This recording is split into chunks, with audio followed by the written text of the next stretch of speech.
Good morning, everyone. So, today I am here to present the first assessment of international political economy. So, as per the assignment, I have chosen the country South Africa for to apply the McCann's country analysis. So, once again, welcome everybody and thank you for joining me today. So, in this introduction, we are going to investigate the complexities of South Africa's economy and its one of a kind position inside the financial scene in the worldwide. So, as we all know, South Africa is the second largest economy in the continent Africa. It may be because of its interesting mix of agribusiness, industry, and some basic benefit segments. So, today our travel will I will try to cover a few perspectives of this country's financial structure, its macroeconomic markets, its regulations, key challenges and opportunities they have. So, by the end of this assessment, we are going to make a profound understanding of how South Africa's current, and the future, how they're going to make the future up. So, economic structure and varieties of capitalism. South Africa's economy is very diverse, even though agriculture only makes up to 2% of the GDP. The important exports in agriculture is the corn, wheat, fruits, and wine. The industry which South Africa mainly focus on is the mining and manufacturing industry, as well as the services they provide are finance, tourism, telecommunication. The service sector is very strong with these industries. South Africa's economy is very unique because it combines elements of both the LME traits and CME traits. The LME means the liberal market economies, and the CME means the coordinated market economies, where the government steps into help in key areas. Like this mix is the one which actually shape the economy of South Africa, which works today. Now on to the historical context of South Africa.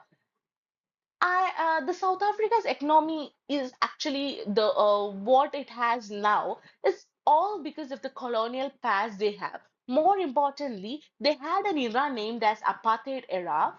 In this era, most of the people were kept out of the economy. This is like these things had led to many problems like racial inequality, unconcentrated wealth, etc. So in this apartheid era ended in 1994. So there were very many reforms which were done after the 1994 apartheid era. The government had made a lot of reforms to create more inclusive economy, but the legacy of inequality is still very much in there. It has one of the highest uh, Gini coefficients, which means a huge gap between the rich and the poor. So there is some part of untouchability now also in South Africa. So this colonial past has been shaped as an economy uh, in South Africa. Now, let's look at some of the key numbers. Like in 2023, the South Africa's GDP was around $399 billion, dollars, and the inflation which happens was between 4 and 6%, showing that the economy is relatively stable. But there is a major issue of unemployment over there. The unemployment rate is around 32%, and it's even higher for young people. So these are the two things they have, and the third and the main thing, which is like a big challenge they are facing, is the income inequality. Like as I already mentioned, there is a Gini coefficient with them. There is a gap between the rich and the poor that is very huge. Uh, and these numbers show that the potential, like the growing potential of South Africa. it has to overcome some serious structural problems to keep growing in a sustainable way. Now, on to the institutional environment and historical evolution. South Africa's government is set up into three levels, like local, provincial, and national.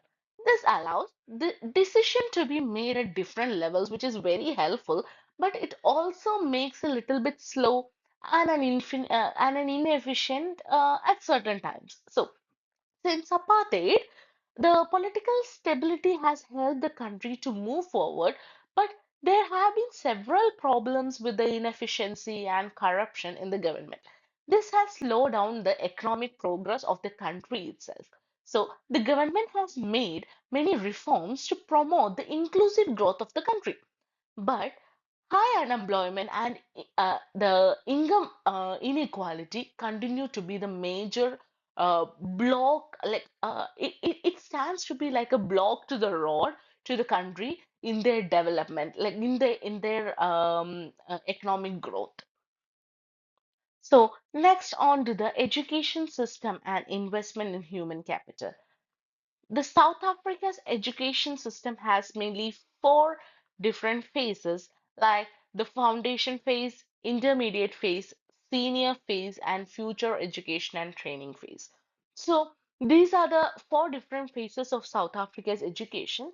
South Africa spends about six percentage of its GDP on education, which is quite very it's quite a lot. However, the education system is deeply unequal.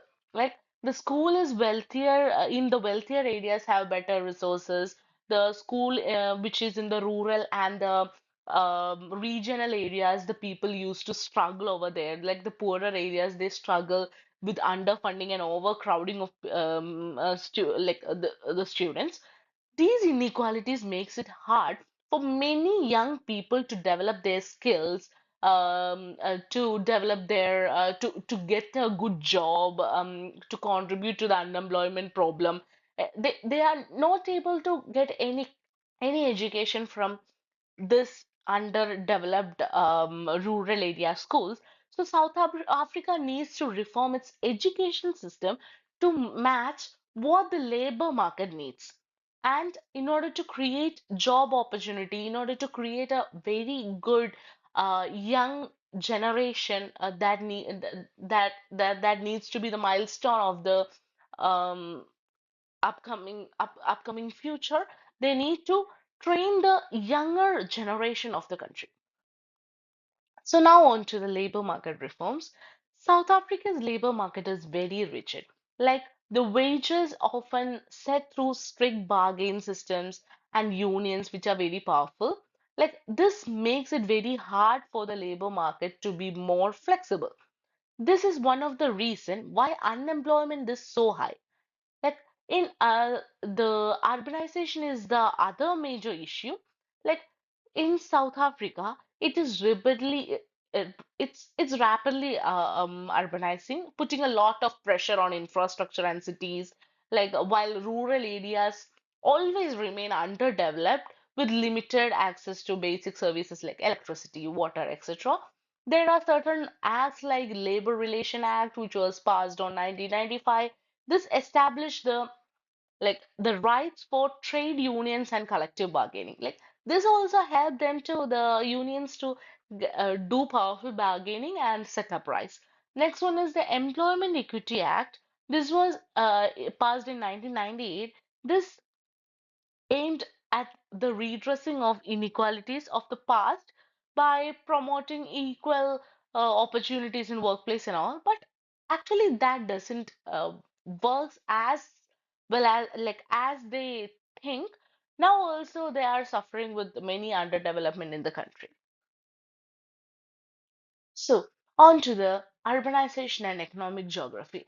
As you can see, it has been given into um, the two boxes as the spatial distribution of economic activities has been very different in urban areas, rural areas, and regional areas. The urban areas are very developed, rural areas are little built, and the regional areas stay to be as very underdeveloped. The infrastructural development actually for the tourist also for to visit that place, the transport, energy, digital connectivity, the places where it has access to all those things has been very developed, but there are many places in Africa which has been very underdeveloped due to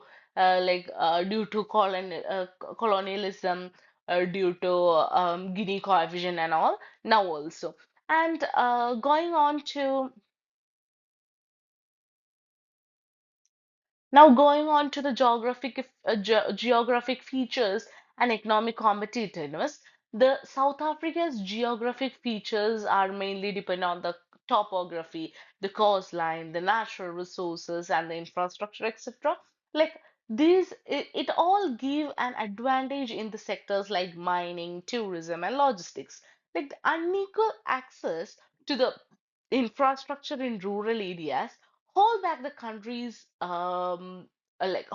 country in their economic growth. So many rural areas are disconnected from the main economic hubs, limited their contribution to the national economy. Actually, this is the thing that mainly limit the contribution to the national economy. Like, there are many impacts on the competitiveness, like the challenges pursuits in ensuring equitable access to infrastructure and services in underdeveloped region. Like every time, whenever South Africa is developing, a small part of the country is always being underdeveloped. To improve this competitiveness, South Africa needs to build, actually, they have to build transport network and invest more in infrastructure. And for the underdeveloped areas also, they need to make them connected to the urban areas, like for health, for transportation, for their day-to-day needs like energy, electricity, water, etc. Onto the digital economy of South Africa, it is experiencing a rapid growth in the fintech, e-commerce, and telecommunication sectors. Like the mobile technology are widely adopted in South Africa, with over 95% of the population, like they started to have the mobile internet access. So the government is investing in expanding the broadband infrastructure to increase internet access, although the digital divide between the urban and the rural areas remains as a challenge now also. Like they are trying to develop a lot through through putting up many innovations, putting up many inventories, everything they are trying to do. But the the differences the past the historical time has brought to the to the country, they follow it now also, like as if they don't follow it also, they like that used to be as a social thing that happens in their country, like the urban and rural difference. Every time whatever development comes up, this difference is always being a challenge for them. So the innovations in South Africa, like they have many innovation hubs. Like the growing sectors in innovation in the country is the financial services, the telecommunication, and the renewable energy thing.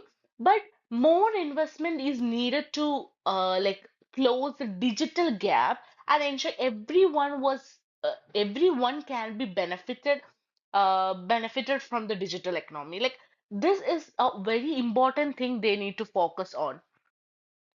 Now on to the global market and trade of South Africa. The main exports of the country includes the minerals, automobiles, and the agricultural products. The It has the biggest trading partners. The partners are China, the United States, Germany, Japan, and India. Like they are the member of BRICS group. BRICS means they all are the trade partners like the Brazil. B for Brazil, R for Russia, I for India, C for China, S for South Africa. So they are a part of this BRICS, and like South Africa plays an important role in global trade, especially in emerging markets. It is also a part of the International Trade Organization, like the World Trade Organization, the WTO, and the South African Development Community, SADC. Like like these are certain organization in which South Africa are a member of. Like these organizations are the things which strengthen the international presence of the country. And on taking a look on the competitiveness and ranking of the country, it stands the 84th globally, and the World Bank Ease of Doing Business Index in 2020. And they are ranked as the 61st in the Global Innovation Index in 2023. Like they always try to have an international presence, they always strengthen their presence, but there are certain things which which is not allowing the country to get a better way of development. They are developing, but something on a point is having the underdevelopment. Now on to the challenges facing South Africa's economic development. South Africa faces several major challenges, as we already mentioned, like the income inequality, labor market rigidity, environmental sustainability issues, and all. Its reliance on mining also makes it vulnerable to change the commodity prices. But there are also huge opportunities like the technological advancement, policy reforms, and investment in education and infrastructure. These all things could boost the future growth of the country. If if now South Africa can deal with all these structural weakness, then it has the potential to become a leading economy. As we all know, it is a leading economy in the African continent, but if they work on the structural weaknesses of this country, then it can become a very leading economy in the world itself. As we already mentioned, the opportunity for the future growth of the country to be very economically developed country in the world or in a global sector, the opportunities like they need to mainly focus on the economic growth potential, the advancements they need to bring up in the technology, the education they need to bring up, they need to make a very good young generation that can help their country to maintain a better economic stability. The policy reforms they need to bring up many policy reforms for the country. So to wrap up, South Africa's economic potential is very big, but it's being held back by issues like inequality, unemployment, and inefficiency in the government. For the country to unlock its full potential, it needs to make reforms in areas like infrastructure, institutional framework, education, governance, etc. So, with the right investment in human capital and infrastructure, and by focusing on the policy reforms, South Africa can continue to play a leading role in both the African as well as the global economy. So this is the end of my presentation. Thank you and have a good day.